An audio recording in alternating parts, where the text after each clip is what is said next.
Embattled Belarusian leader Alexander Lukashenko met with Russian Prime Minister Vladimir Putin today in an effort to secure loans and political support. This is the first time the two are meeting since protests broke out across Belarus following last month's presidential elections. Lukashenko is being accused of rigging the election. He claims his victory is legitimate. Yesterday, more than 150,000 people took to the streets again in the Belarus capital of Minsk, demanding Lukashenko resign.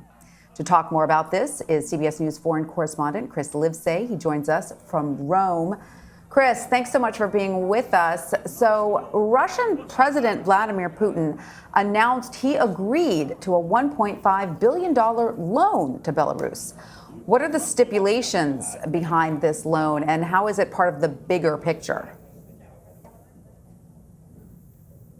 That's right, Tanya. That's a big check to be writing to Belarus. However, we don't know exactly what was stipulated because this was a closed-door, one-on-one meeting between Vladimir Putin and his Belarusian counterpart. One thing we do know, however, is that Lukashenko needs Putin right now more than ever. These protests have been going on for well over a month, ever since Lukashenko claimed to have won that election in a landslide, something that the tens and sometimes hundreds of thousands of protesters simply have not been able to stomach. And that's despite the fact that he's been lashing out at them violently. He's beaten them, he's bludgeoned them. People have even died from the injuries they've sustained at the hands of riot police. He's also been snatching people off the streets, people wearing ski masks and pulling up beside protesters in vans and just throwing them inside. It's all been very ominous, and you would think that it would have a scare effect on protesters, but instead it's had the opposite effect. It's been backfiring week after week. And so Lukashenko needs to try and put an end to this, and Putin is his backstop.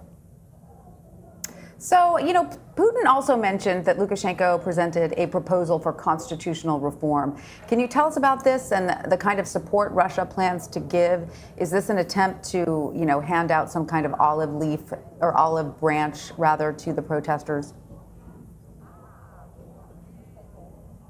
Well, it's something we've been hearing from Lukashenko for weeks now. He's gone on television as these protests continued to spiral deeper into chaos and tried to pacify them by saying he was open to things like sharing power and, changing the Constitution to enable more freedoms down the road. But he was always speaking in these very vague, nebulous terms. And then oftentimes he would contradict himself in further statements or interviews. So people of Belarus have found it very hard to believe these statements in the past, and they don't show any signs of believing them now that he's said the same thing to Putin. In terms of what Putin might offer or what Russia might offer, the question is it more security forces? Putin has already vowed to send Russian security forces across the border into Belarus if the situation continues to deteriorate. So the question on everyone's mind is, well, how many security forces will that be?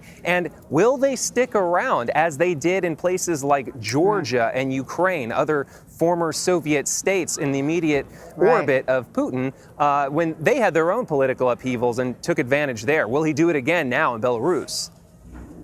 Absolutely. So, with that in mind, what is Russia getting out of this meeting? Why would Putin want to dip his toe into such a volatile situation? And what is the opposition saying about this meeting?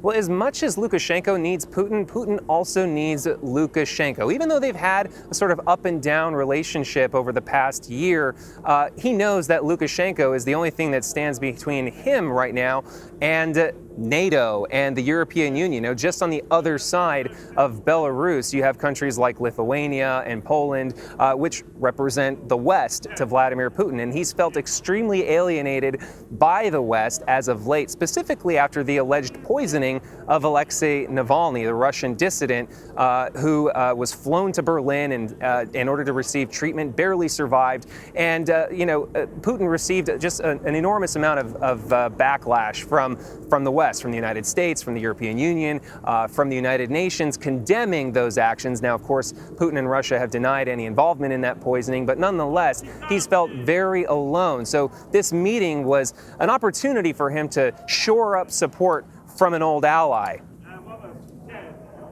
All right, well, Chris Livesay, thank you.